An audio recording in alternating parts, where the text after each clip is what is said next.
And this event is organized by 3 organizations that are also part of the Civitates project. That being Slovenian Association of Journalists, who's also hosting this event, Peace Institute, and the independent investigative medium Pod Črto, or the bottom line. And I'm one of the journalists for this medium. I'm Lenart J, and I will be hosting this debate with a very, well, distinguished and very precious guest, Dr. Ágnes Urbán, who's one of, I think, the best expert on this Hungarian model that we are, well, going to import. First, some housekeeping. We are recording this session, so you should keep your camera and microphone off if you don't want to appear in this recording. You should also please mute your microphones when you're not talking, because it's very likely that software will recognize you as speaker, and then maybe your background noise will appear in our conversation. There will be a few rounds of questions, and if you want to ask something, raise your virtual hands. That's this tiny logo with the hands, and you could also use a chat window and also ask if you don't want to be heard. And I hope that we'll see your message and use it. But first, maybe some background on why are we organizing this talk now. As you probably know, Telekom Slovenije, which is a national incumbent telecommunications provider, sold television station Planet TV to Hungarian company TV2 for €5 million this week. And the owner of TV2 is a Hungarian businessman, Jozsef Vida. Well, we'll come to Mr. Vida a bit later, because that is not the first Hungarian media investment, because already in 2016, 3 Hungarian media firms each acquired around 1/3 of the Slovenian TV station and news website portal Nova24 TV. 1 year later, in 2017, another Hungarian citizen, Mr. Péter Schatz, bought a majority share of a publishing house, Nova Obzorja, that also publishes a political weekly magazine, Demokracija. And all those people are connected to the leading political party in Hungary, Fidesz, and the Prime Minister, Viktor Orban. And since then, that basically for the last 3 years, Hungarian media owners close to Fidesz have controlled the entire media system, be it print, TV, or online, that's closely related to Slovenian political party SDS and its president, Janez Janša. And since the corona crisis, Mr. Janša is also Prime Minister of Slovenia. Interestingly, quite a few people from the Slovenian-Hungarian media complex took up governmental positions, like, for example, now former or not so former Minister for the Interior, Aleš Hojs, who was a director of Nova TV. And the government just recently, like yesterday, introduced 3 pieces of new media legislation on media, basically on media law, on public service, and on the National Press Agency. And this package of legislation could, according to quite a few critics, radically transform media landscape. And as Ms. Urbán also told us before our official conversation, this all reminds her very much of the Hungarian media model that we're going to discuss today. So we're really happy to host Ms. Urbán. She's a researcher of Medtech Media Monitor. It's a non-profit organization and a media policy think tank in Hungary. And she will help us answer many questions about the Hungarian media model, what to expect, and what does it mean for Slovenian media landscape. So, hi, Ms. Urbán. Hi, thank you very much for this invitation. I have to tell you that I'm not very happy that we have to organize this meeting, because it means that you really follow the Hungarian way.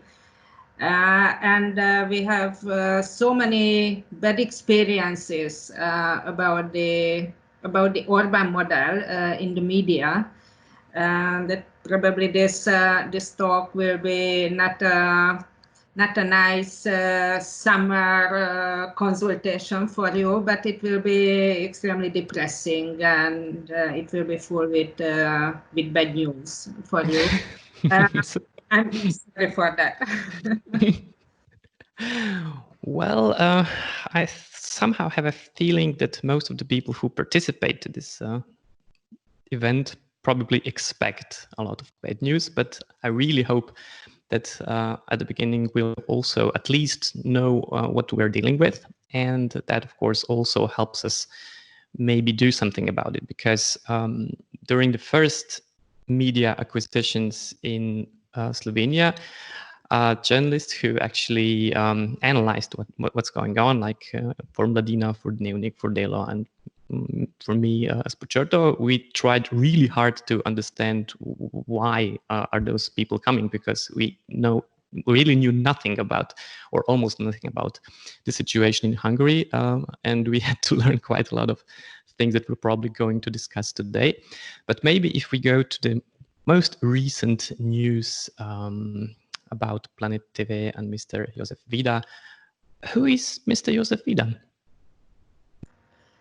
It is a very good question. Josef Vida had been absolutely unknown in the media market in Hungary before he bought the ownership stake of the TV2 media group. It is important to know that TV2 is a big commercial television company. It is absolutely popular. We have two big commercial television companies, and it is one of them. So it has high audience share, and it is one of the biggest Hungarian media companies. But previously, Vida had interest in the bank sector, so he has a businessman with background in the financial sector, and basically he was not in the spotlight of the Hungarian journalist. He was never an interesting figure. But he's rather close to Lőrinc Mészáros, who is the biggest Hungarian media owner, and who is the close friend of the Prime Minister Viktorjem Orbanom. So probably Josef Vida is also close to the Prime Minister, but we don't really know it. There are no wrong articles and reports and investigations about Vida. He was a hidden figure in the Hungarian business. But why would such a person, and you also mentioned Mr. Mészáros, who is also not, well, nowadays, but he also wasn't a media figure. He's he was famous for huge public construction jobs and stuff like that. You know, why would such business people actually start buying media? In the case of Mészáros, it is rather clear. I don't know what is the situation in Slovenia, but in the case of Hungary, the biggest players in the construction business were always the biggest investors in the media business. Previously, another oligarch, a famous Hungarian oligarch, Lajos Simicska, was the main figure. In the last years, Lőrinc Mészáros replaced him. But the model is quite simple. These guys generate revenues from public procurement tenders, and they invest part of this money to building a media empire. So shortly saying, the European funds and practically the European taxpayers finance this whole story, because the money comes from the European Union. Of course, the oligarchs win the public procurement tenders, and then they distort the public sphere, and they destroy the democratic values. And unfortunately, this whole story is basically financed by the European Union. So basically, Europe gives the state the money to actually, well, invest into the country, and then some privileged oligarchs get a huge chunk of this money, and they also use this money to buy and control media. Yes, it is the model. So it is not surprising that the main figures in the construction business and in the media business are very same people. In the case of Vida, it is a little bit more surprising. The previous owner of the TV2 passed in last January.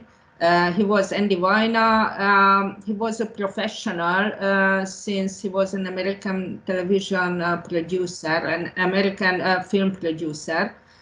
So he had experiences in the entertainment industry, but he passed in last January, and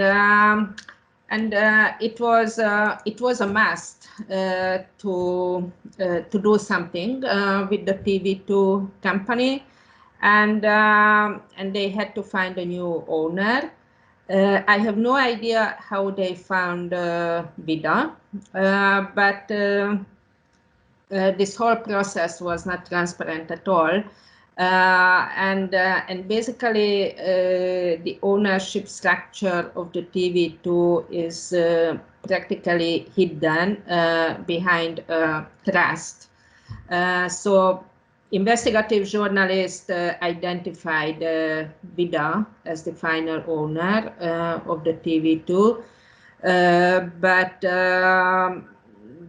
it is not. It was not a transparent process. I mean, the ownership change was not transparent at all.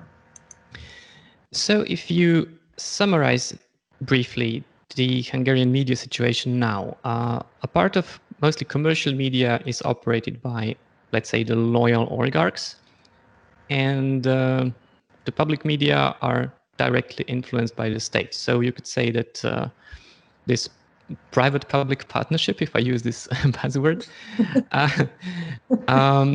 controls probably most of Hungarian media landscape.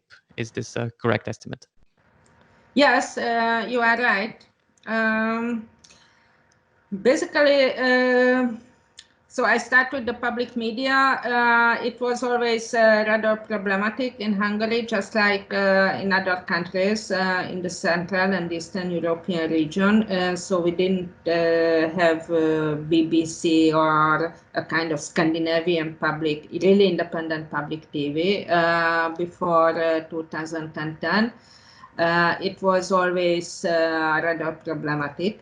But in 2010, when Orban came to the power, he immediately restructured the whole public television, the whole public media, not purely the television, and of course it is not so surprising. They fired a lot of people from the public media, and they were replaced by new figures who are loyal to the Fidesz, to the ruling party, and there was a major change in the organization background.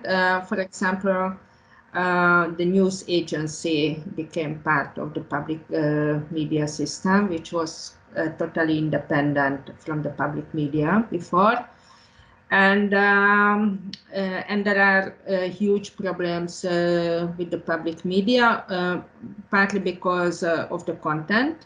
So it is a full propaganda. Hungarians call public TV just simply state television because it is so similar to the communist era. We cannot really differentiate the state television of the communism from the current state TV. The first big problem is the propaganda. The other big problem is the corruption system of the public media. It has a huge budget, and it is not transparent at all. We have no idea how this money is spent, and of course, it doesn't comply with the European regulation, but unfortunately, the European Commission doesn't do anything. Although we submitted a formal complaint to the European Commission, but there are no real investigations. And it was only the first step. The Fidesz conquered the public media, but they also started investing to the private media. So they bought up several media companies.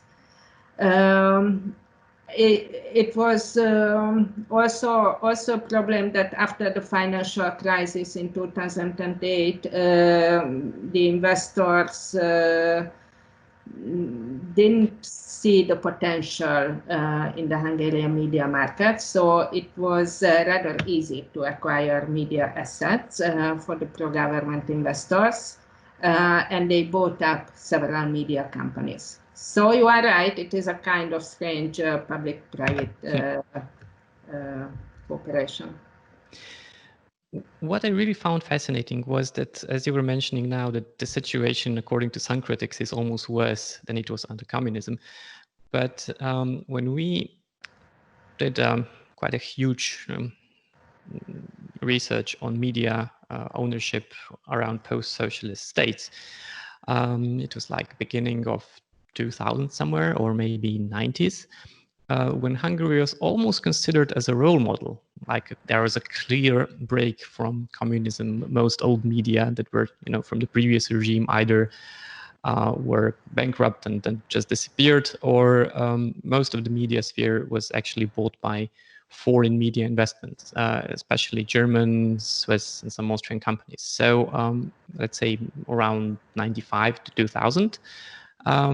There is a commercial media system in Hungary, relatively weak public service, and there is almost a consensus that politics does not really have much power in the media.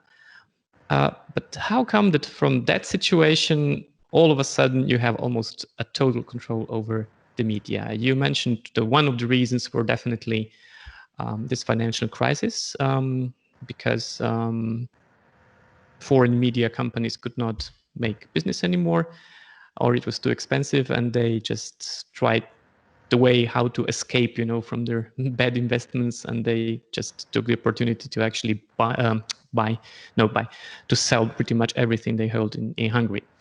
But there's also probably a pretext to that. I mean, it didn't just happen. You needed a situation where something like that could happen. So could you maybe explain about how you actually come to this point? You are right. After the political transition, a lot of international investors entered to the Hungarian media market, and not purely to Hungary, but also to the whole region. Mm-hmm. And they were mainly professional investors. The big international media companies entered the market. And there were some important changes after the millennium, and especially after or around 2010. There were some global changes. I mentioned the importance of the global financial crisis because it was rather important. Anyway, the Hungarian media market became much less profitable, and it was much less attractive for the investors. The other global phenomenon is the growing importance of the digital platforms. probably you know that Google and Facebook acquired the majority of the advertising revenues, and it caused a major problem in the business models of the media companies. So anyhow, there were global trends which made the whole media business less profitable than before. The other problem was a special Hungarian problem, and it was the year in 2000 when Orban came to the power, and he immediately changed the media law. It was voted at the end of 2010, and it was a scandalous media law. There were a lot of international critics because, for example, it was possible to impose fine on newspaper publishers because of content problems. So it was not so democratic. But interestingly, this very problematic sanctions of the media law had been never used. But there were some other important elements in the new media law which were very or which became very important in the last decade. On the one hand, the whole public service media part of the media law. On the other hand, the restructuring of the media authority. We have a media council, and this media council has 5 members. All of the 5 members were delegated by the ruling party, so there are no opposition members in the opposition delegates in the media council, and consequently the media council assists to the restructuring of the media market, so they clearly serve the interest of the ruling party. And it was also very important that the cross-ownership limitations disappeared from the media law. So probably it was already a vision in his mind that he wants to build a big media empire, and he needs a strong media background and a concentrated media background. So there are no cross-ownership constraints in the Hungarian media law. The investors can practically buy up everything, and so there are clearly no limits, and the whole regulatory environment became rather problematic. The owners didn't know when they get fines because the content is not balanced enough or something like that. As a special step, the Media Council got a possibility to evaluate the merger and acquisition decisions of the companies. So not purely the competition authority decided about the merger and acquisition request, but also the Media Council. The Media Council evaluated this merger and acquisition request from the point of view of media plurality. And practically, it led to the situation that Media Council didn't allow the mergers of the independent media companies. So it was not possible anymore to follow the business logic and the market logic. but they allowed all of the mergers of the pro-government media companies. Anyway, it became somehow a dangerous place for the international investors, and unfortunately, most of them left the Hungarian market. For example, the German Funke Group or the Swedish Metro International or the Finnish Sanoma Group, and also the previous owner of the TV2 companies, the TV2 company. Previously, it was owned by the German ProSiebenSat.1 commercial television group, and which was mainly the worst part of the story. It happened in 2014, and interestingly, just because you mentioned the Telekom Slovenia, we have a company, Magyar Telekom, Hungarian Telekom, which is owned by the German Deutsche Telekom group, and it had a market leader news portal, Rigo, which was famous about its high quality journalism and investigative reporting and so on. And it was very popular since it was one of the first entrants in the news portal business. So it evolved together with the Hungarian internet. And in 2014, after an important political investigation, the editor-in-chief was fired, and it became obvious that there is a political pressure. Basically, the whole editorial board left the company, and Origo immediately became a propaganda tool. So it is the lowest level of journalism, but I cannot really call it journalism. So it is the lowest level of the political communication. It is just a weapon of the ruling party.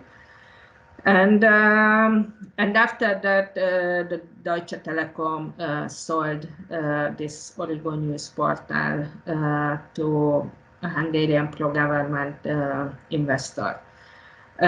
So it is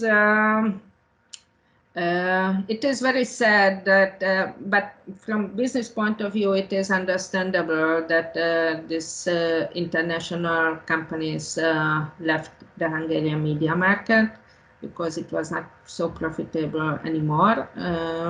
But on the other hand, especially in the Origo case and Deutsche Telekom case, they also had a kind of responsibility why they sold these media companies to Hungarian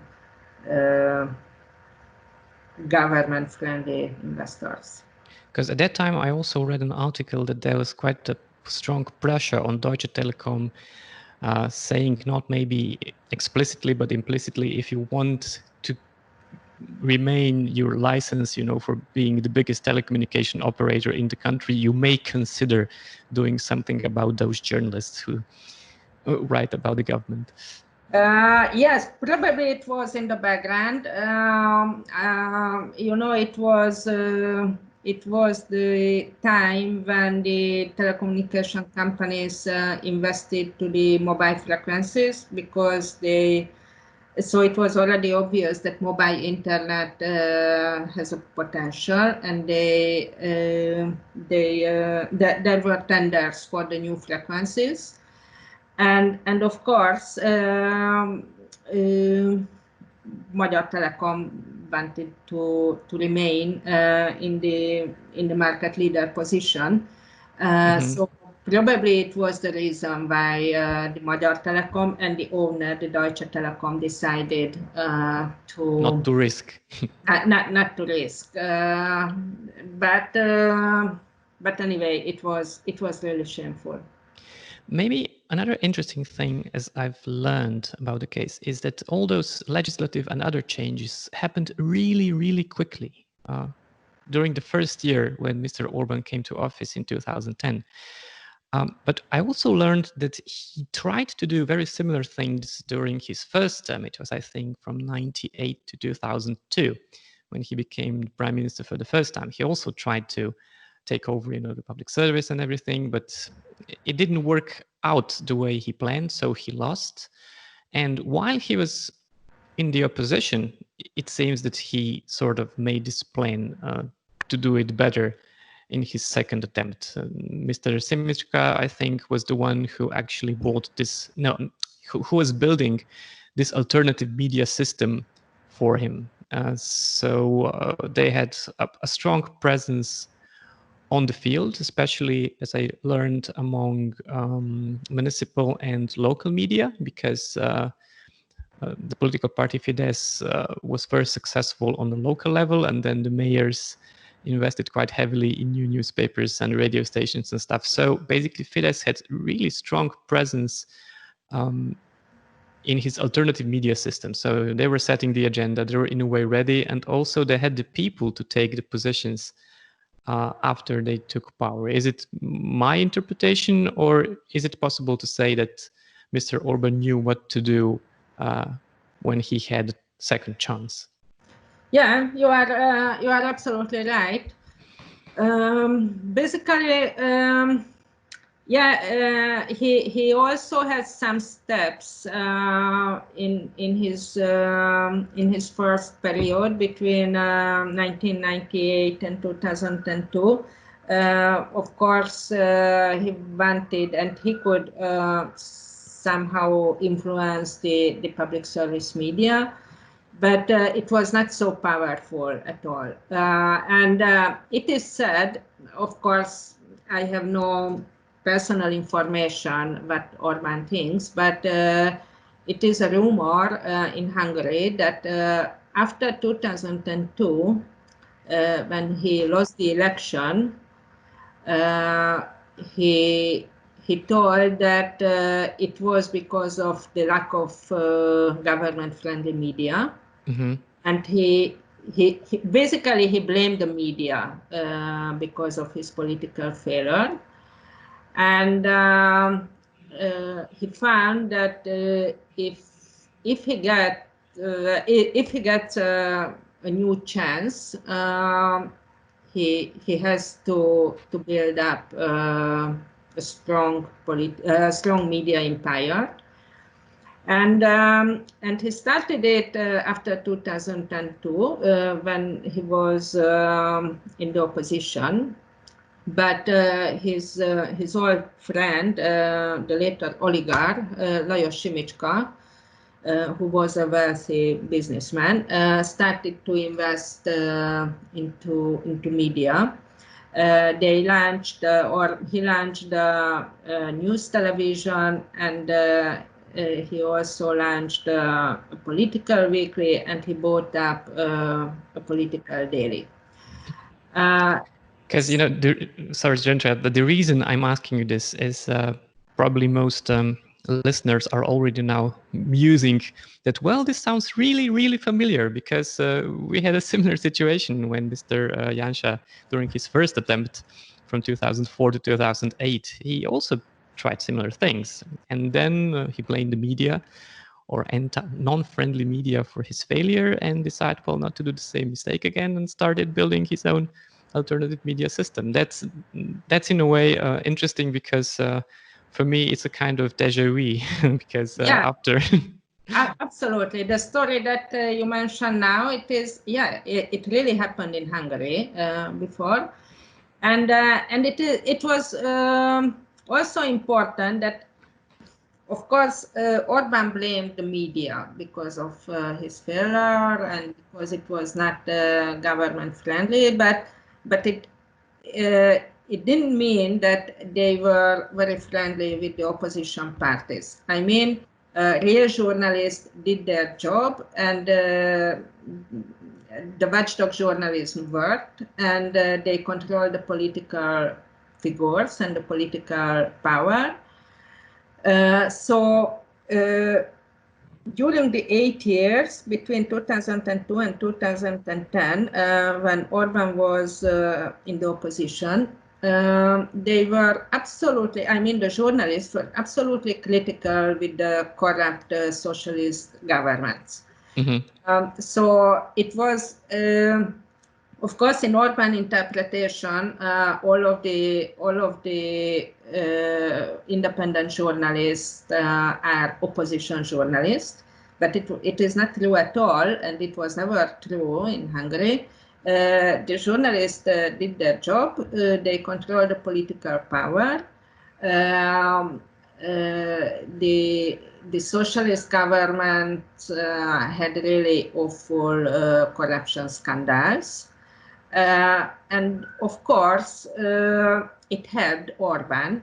So ironically, the enemies, the independent journalists and independent media outlets helped him to come back to the power in 2010. With a huge victory.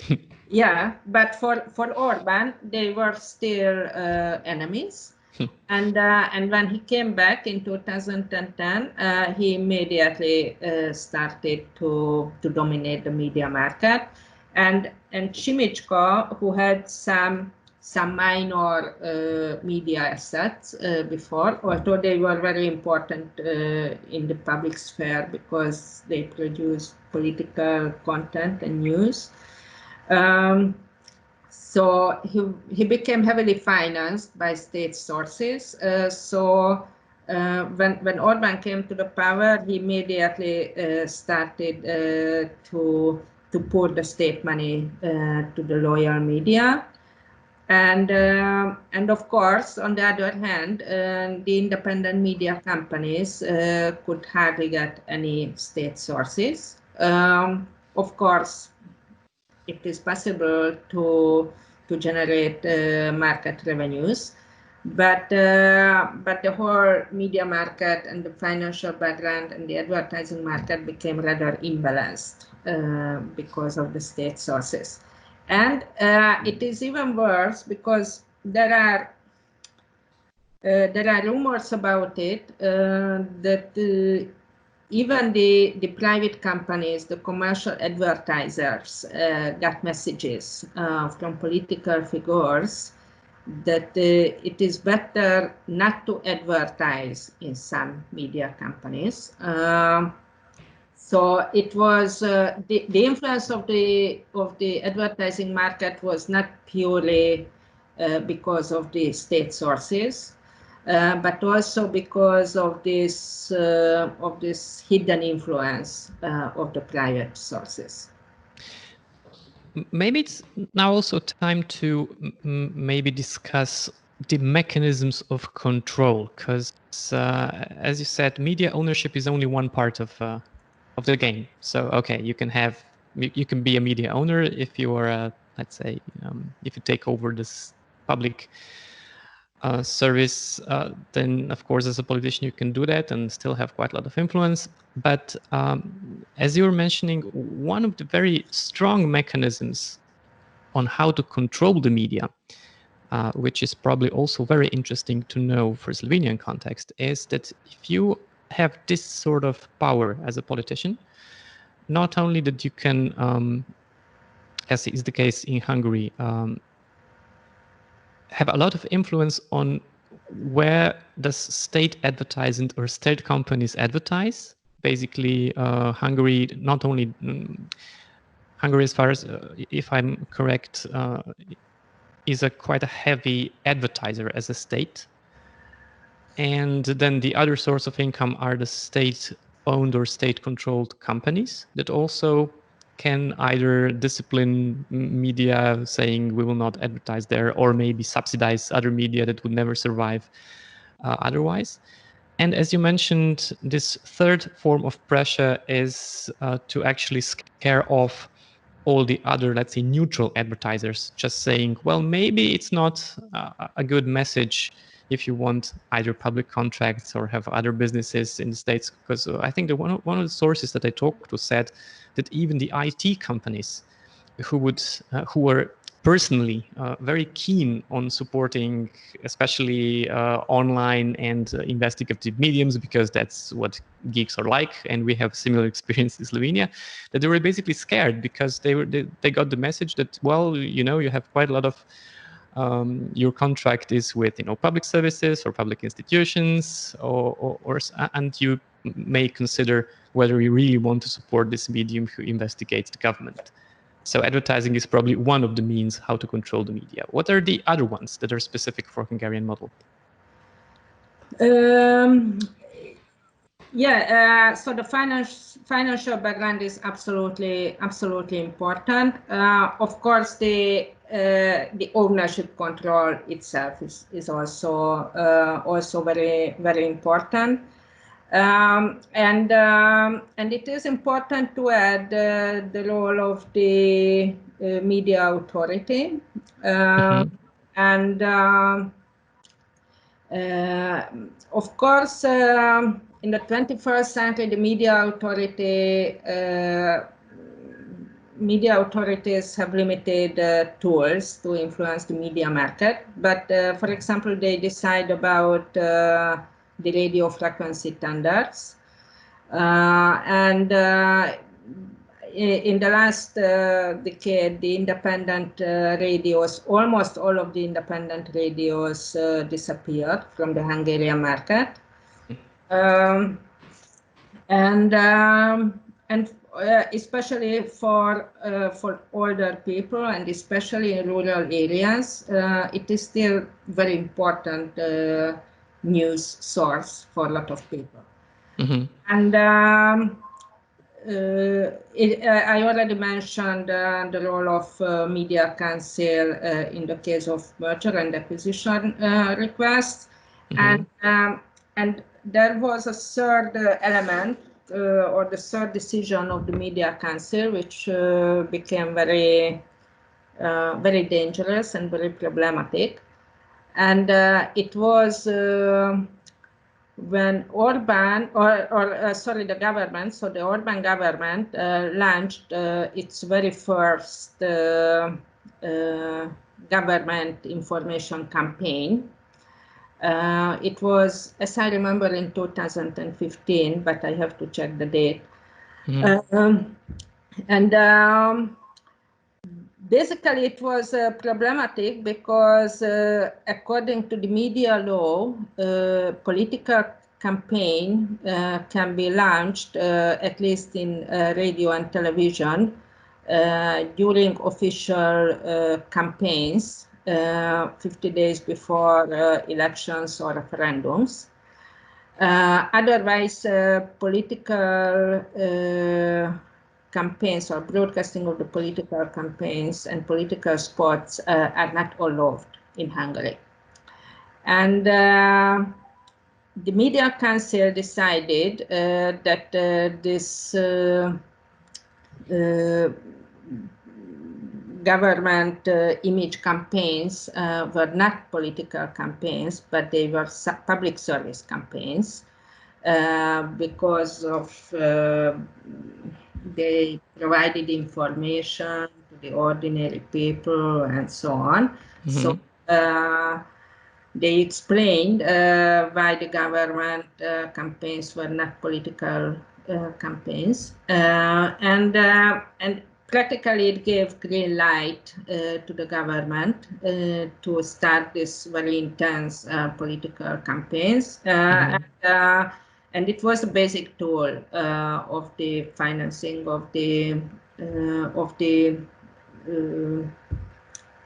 pro-government media. But it is not purely about the financing. It really shaped the public sphere in Hungary. For example, almost all of the outdoors, I mean this city advertising, billboards. Billboards and everything.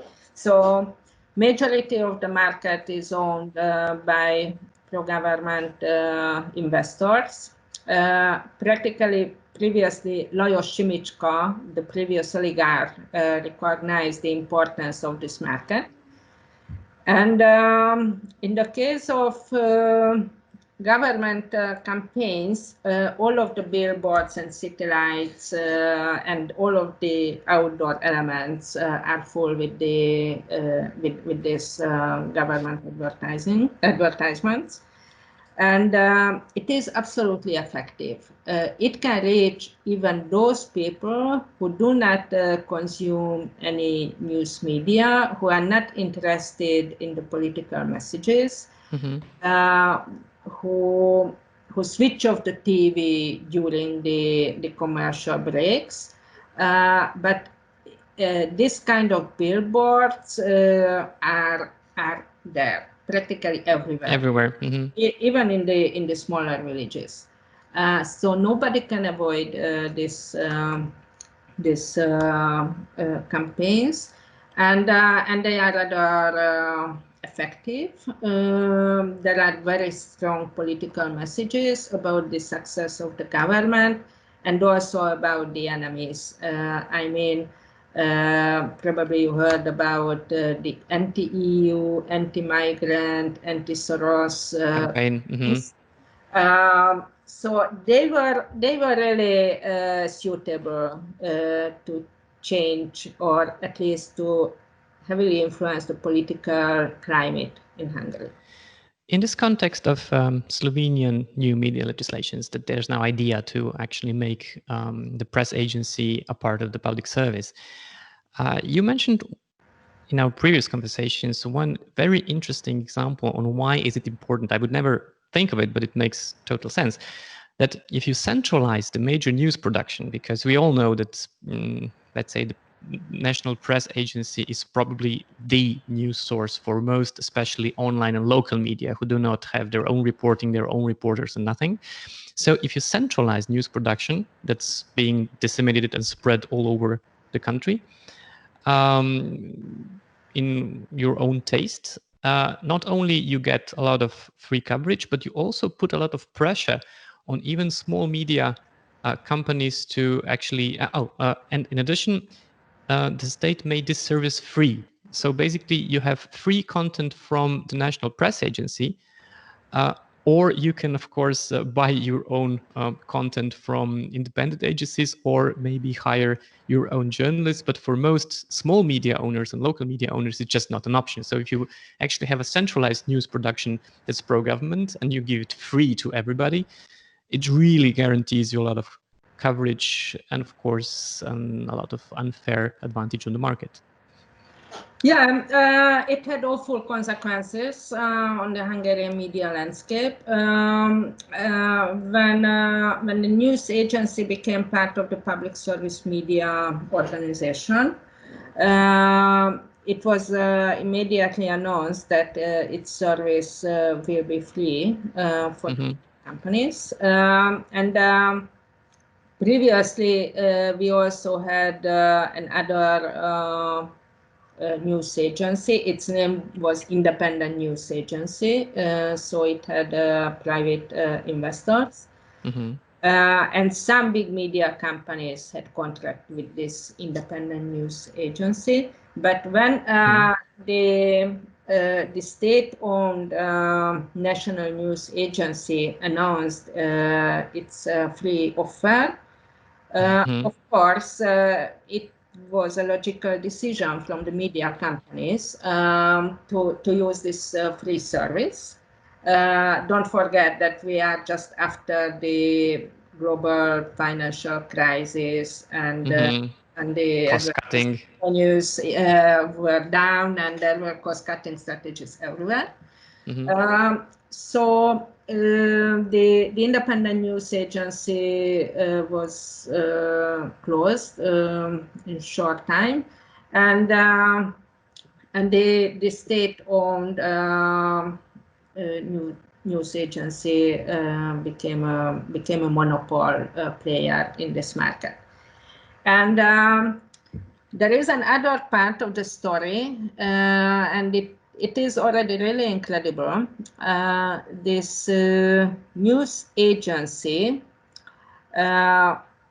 So of course, for the public service media, it serves all of the news.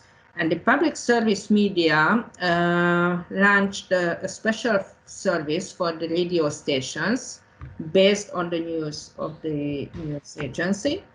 And the essence of this service is that they offer short news sections, videos in every hour. These news breaks are recorded in the public service media. They are sent electronically to the local radios in every hour. And of course, the local radios do not have to produce their own content. Yes, so they can save a news editor or two news editors, and it's a perfect service for them. So it means that if you turn on your radio anywhere in the country, maybe you get different kind of contents, different kind of music, and so on. But in every hour, you practically get the very same news everywhere on all frequencies. There are some special cases. For example, we have a strongly government critical radio, the Club Radio. It is available only in the region of Budapest. And we have another news radio. It is a rather conservative and less government critical news radio. It is the Info Radio. They have own news service, of course, but these small local radios and music radios, they are absolutely happy with this state service. Sure. So we have a completely unified radio news service all over the country. Maybe before we open this conversation for questions, I think that as far as I can see, who joined this conversation, I think there will be probably quite a few specific questions about what does this all mean for Slovenian media, what does it mean for public service, what does it mean for political communication. But maybe to conclude this part, do you have any working hypothesis why would Hungarian media business people try to expand this model throughout the region? Because we have located like the same media operatives in Slovenia and Macedonia. We also have cases in Slovakia and in Romania, especially among Hungarian minority. And there is a V4NA news agency that's been founded in London, and it operates more or less in the ways of like Russia Today for Visegrad Group, if I can risk this kind of assessment. But we still don't really. I mean, there are some obvious connections. Like we know that that Janša and Orban are strong political allies in the sense of they share a similar ideology. They in a way are building a similar coalition that also works within the European Parliament, that holds this position of more sovereign, nationalist and illiberal order on which a state can be founded. There's a really strong support of the media. So if I can make a tiny ironic joke, is that maybe Mr. Orban and Janša are, when it comes to their media doctrine, they're both Leninists in the spirit, like because they see the media as the means to actually come to power and hold the power.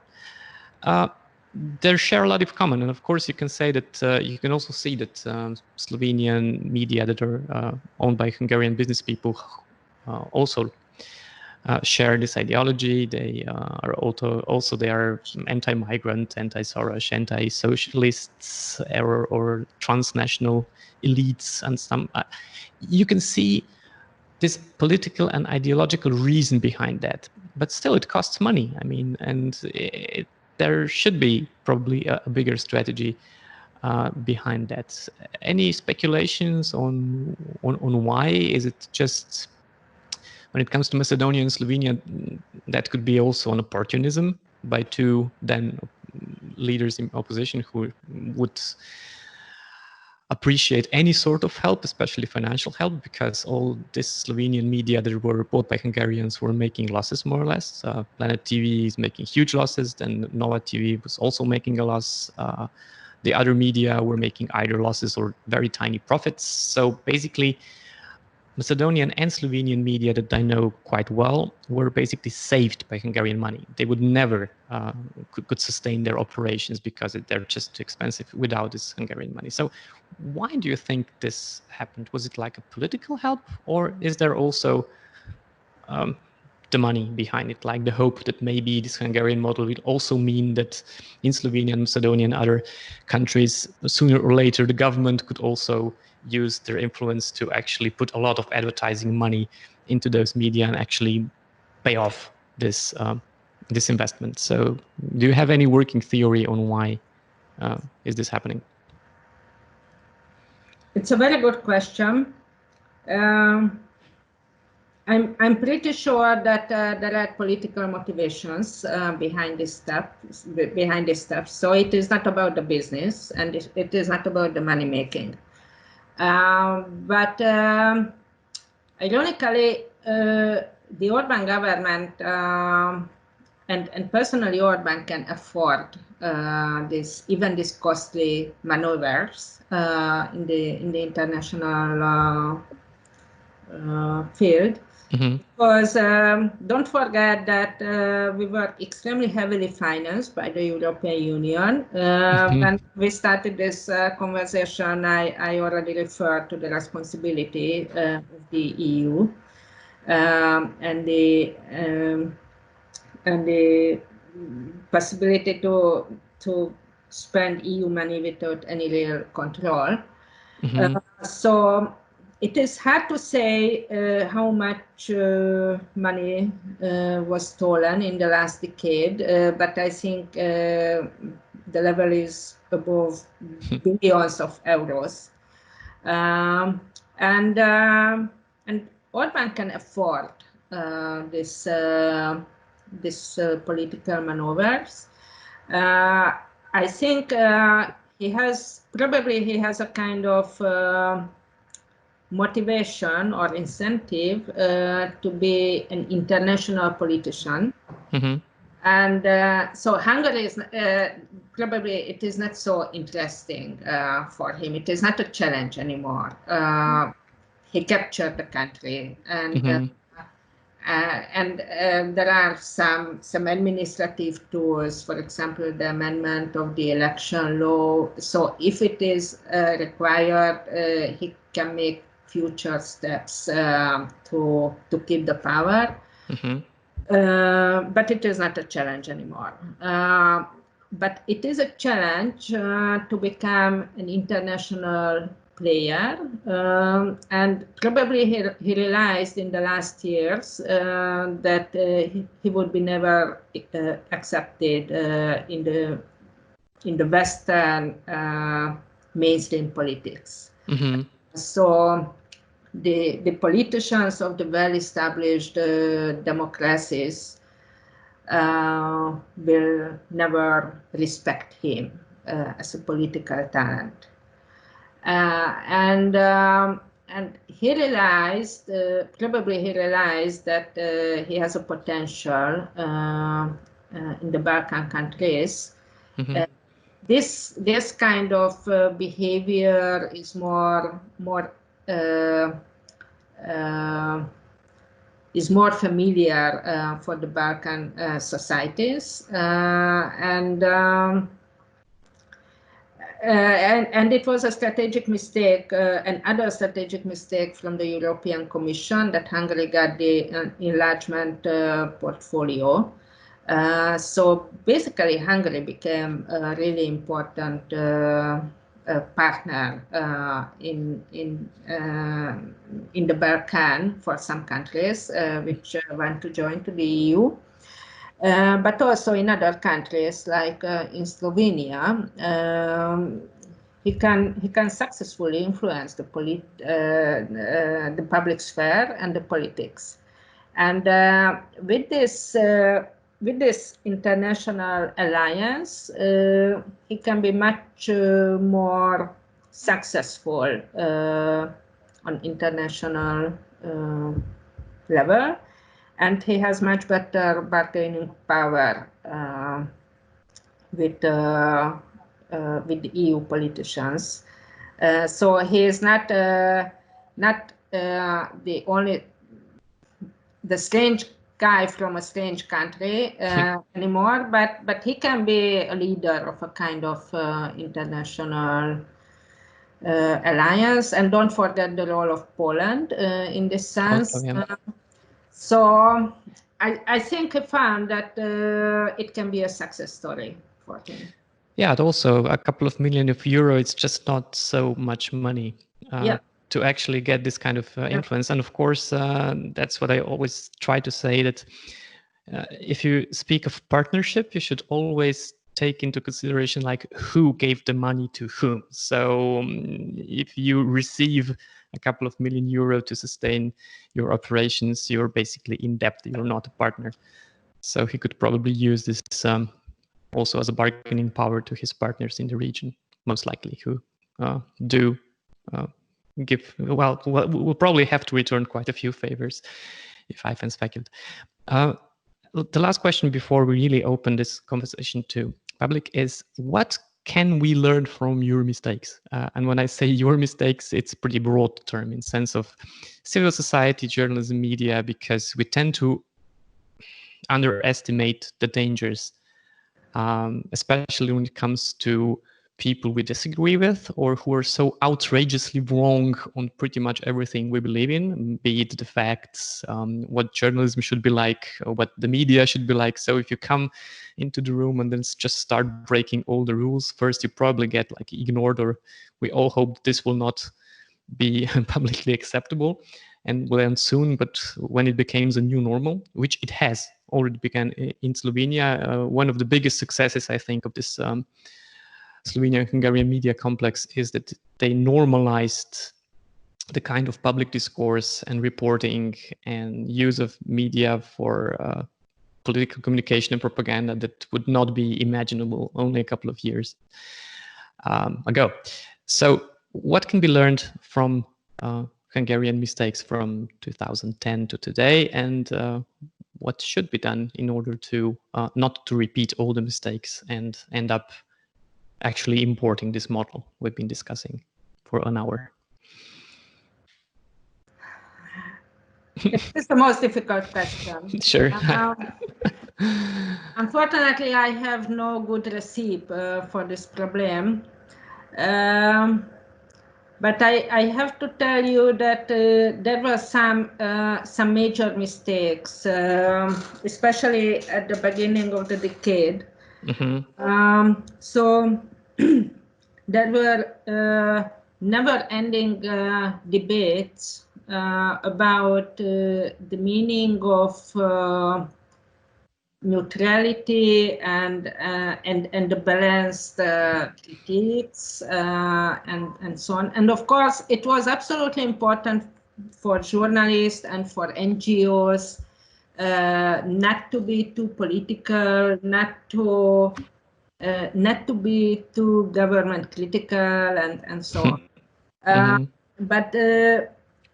But I think it is important to realize that, at least in Hungary, it was not the question of the political right and political left, or the political conservative or political liberal, but it was the question of the democratic values and the respect of the European values. So it is absolutely possible, and it is a kind of must to be biased for the democratic values. Mm-hmm. Because I don't know the Slovenian situation so deeply, and I don't know anything about the opposition parties in Slovenia. But basically, it was not a typical political debate in Hungary. It was really about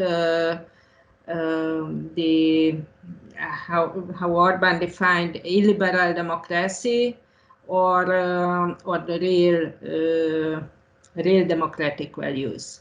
And it took long years for a lot of opinion leaders to realize that it is allowed to say that we are committed to the democratic values and we do not accept the destroying of the democracy. And it is not the same question as the political right or political left debate. And it was also interesting. It is just a minor problem, but I think it reflected the public opinion rather well, that at the beginning of the decade, there were some mass protests and rallies, and it was always the request of the organizers not to bring party symbols and flags and so on. So democratic parties were not invited to these demonstrations. But in a democracy, you can change the system, or you can change the political power on election, and you need political opposition. So if you put the democratic parties to a kind of quarantine, and you say that they are not welcome on the big rallies, it makes the whole story a little bit meaningless. So there were a lot of civils on the streets, but there was no consequence of these rallies. There were no political consequences.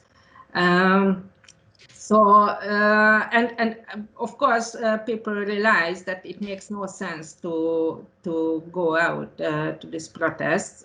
So in the last years we didn't have any major protest in Hungary. I mean, I think the last one was just the pro-CEU, the Central European University protest, but otherwise people don't go to these events because, I have to tell you, it really makes no sense. So it is important to find the balance between the independence from the political battles and to be unbiased and to be critical, of course, even with the opposition parties.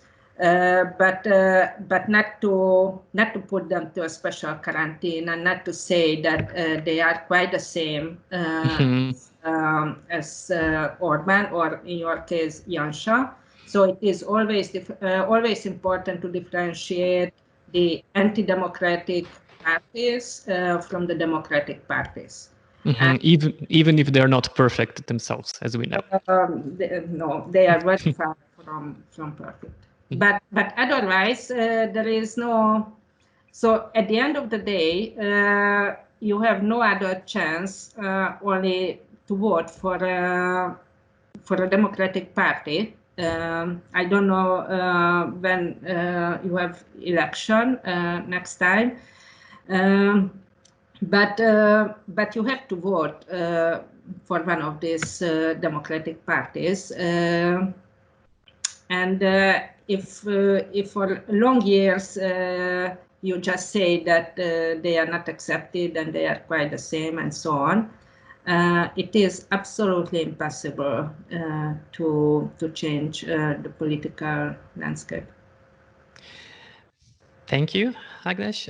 Now I hopefully, because it's for technical reasons, I see some chats. There's one kind of question. So how do we now let our audience speak? do we have any hands that are raised? Just a second. Maybe Anastasia, are you following this? Lenart, there is a question in the chat. Okay. I can read it. Please. If that's okay. Last year, Pavel Stanchev stated at the Brand Festival that TV2 was planning a regional expansion. Is it perhaps known in Hungarian media circles what countries he meant, of course, except Slovenia, since enlargement has taken place here? Unfortunately, I don't know about it. I try to get some information about Brand Festival, and of course the whole pandemic could influence this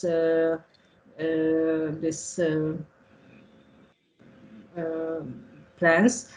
But personally, I have no information about the Brand Festival, and until now, I didn't know that it can be so interesting, and it can be also an element of this international expansion. But anyway, it sounds logical. Maybe to add this up, because when we first talked, I think we also discussed that none of this was a major or even a smaller-ish story in Hungarian media. So when me and my colleagues, other journalists, tried to make sense of these Hungarian purchases, we were in a way puzzled, and also our contacts, like our journalist colleagues or you as experts, often heard this for the first time. You had no idea that there are some Hungarian business people buying friendly media from the region, and even those stories who then were published in Hungary about this, some transnational stories and some on different independent media portals, mostly relied on the information that actually we provided, in the sense that there are some people who are probably related to Mr. Orban and Fidesz walking around the country opening companies and then investing millions of euros in something. And how come that it never became a story in Hungary? Yes, it is a good question. I think the investigative news portal Átlátszó and Tamaki put this story to the table in Hungary, as I mean first time, and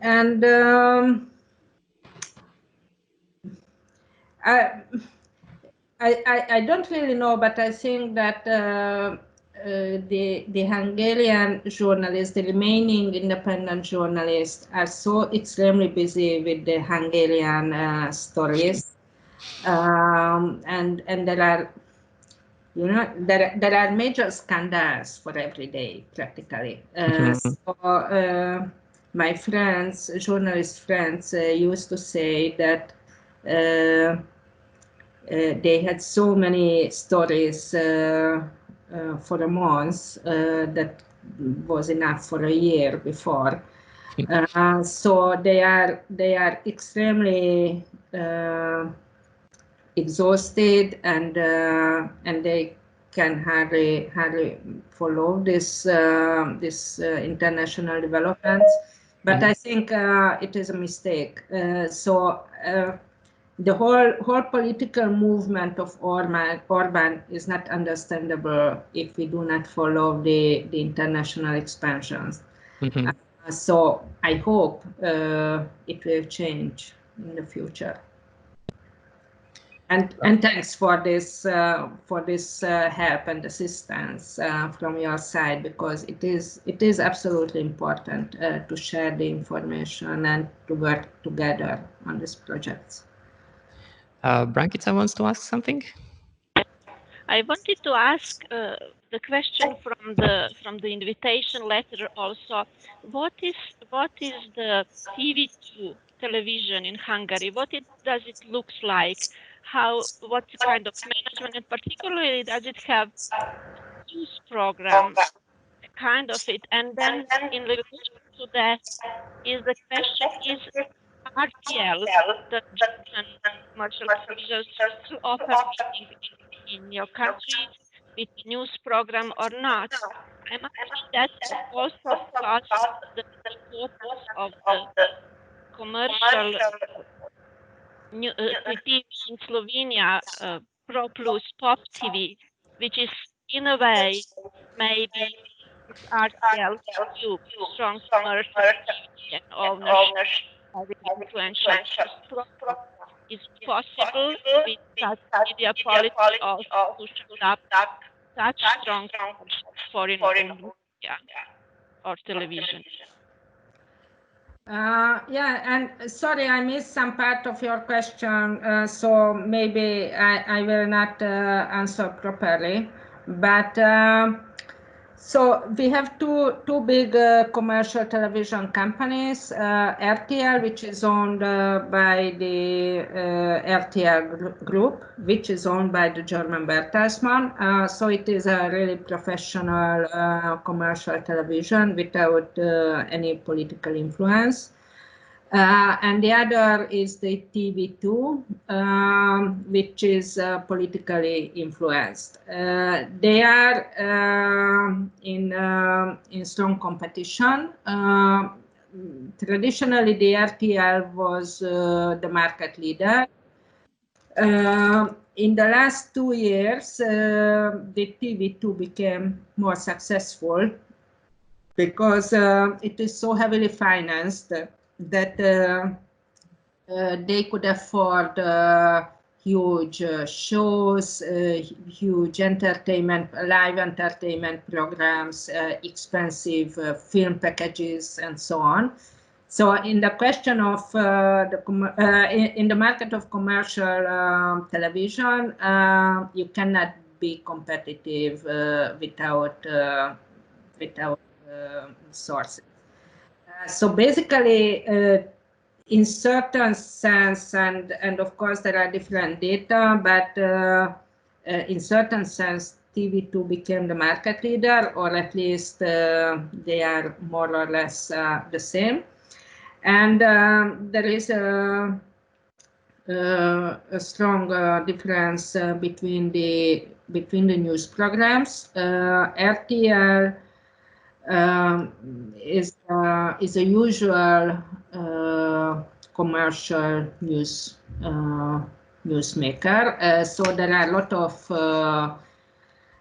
accidents and catastrophes and celebrities and so on. But there is a very strong political block every day. It is about 15 minutes, 5 minutes. And basically it became a major news source for a lot of people who are not for the long investigative stories on different news portals. So basically RTL correctly summarizes the news every day, shortly. But for example, if major corruption cases are investigated, for example, by Ágnes or Direct 36, which are famous investigative news portals, they are published in the RTL news program. So even if the original article was read by 10,000 people, the RTL summary will reach 1 million people. So it's extremely important. Although RTL has so it doesn't have own investigation, and it is not the pioneer of the anti-corruption investigations. But anyway, it has an extremely important role in the Hungarian media because it can reach a lot of people. TV2 is something very different. In certain sense, it became a parody of the news making, but it is of course, we know that that it can reach also people, almost the same amount of people as RTL. It used to be around 1 million during the winter. Of course, summertime it is much lower. So they have a similar kind of propaganda news making as the public TV or state TV, but it is packaged to an entertainment form, and there are really funny reports and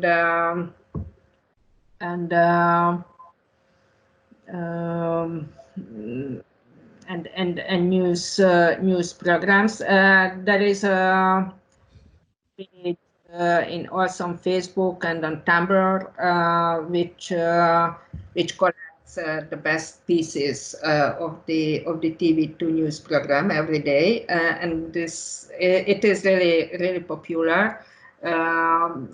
They had a kind of which was an emblematic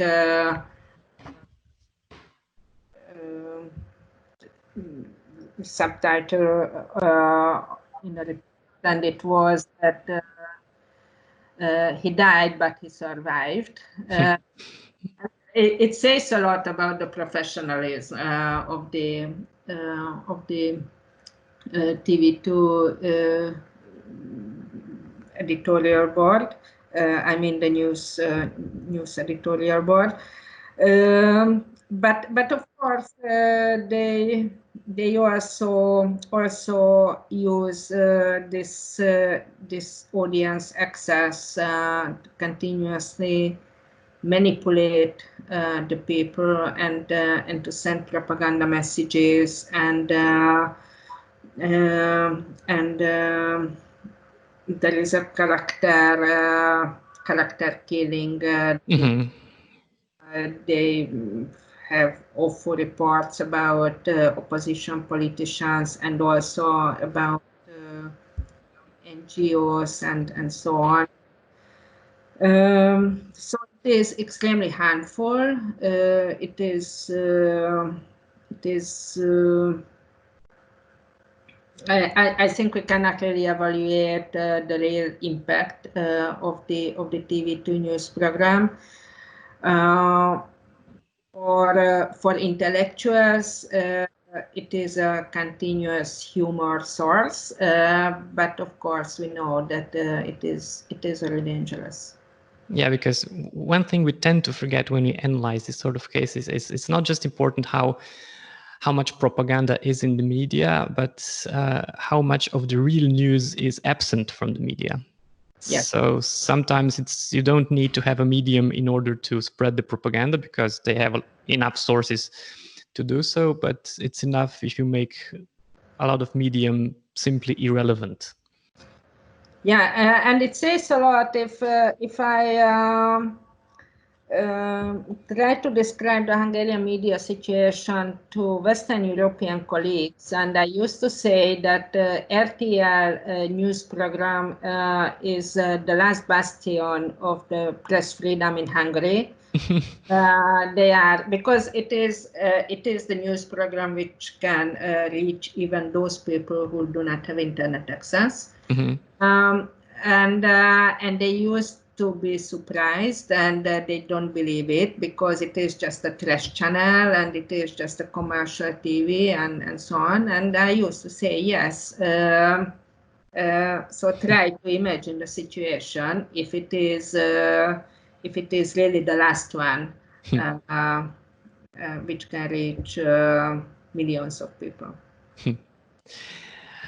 I think I don't see any more hands or questions. So it's been an hour and a half, and I think that we can also conclude this part. So well, fortunately, this Hungarian media model is quite well, or this operations of Hungarian media businessmen, it's quite well researched. So you can read. That's okay, commercial. But yeah, I did quite a lot of work at Pucciarto for this, and my other journalist colleagues at Mladina, Dnevnik, and sometimes also Siol and now NEF-Mreža and others, and those who work internationally with some sources and partners in Hungary. They have described the model quite well, also this historic part. So we know what kind of steps is Slovenian politics taking. They're not very original. They are just, almost like following a user's manual on how to control the media, as seen in the neighboring country. So we know in a way what to expect. No surprises here, and no underestimation of what can happen also. And this is what can we do is pretty much don't allow politics to erode all the trust into all the media and all the political parties, because not all the media are the same and not all political parties are the same. So thank you all for your attention. Oh, there is another. Brankica wants to say. I just wanted to say to everybody that we want to thank you, Ágnes, as organizer, Spela and me and Anastasia, but also to say that we will try to continue bringing Hungarian experts, journalists and activists to discuss these issues, because it is, as we can see, we can expect that this similarity will continue, and we can learn from each other how to counter these trends.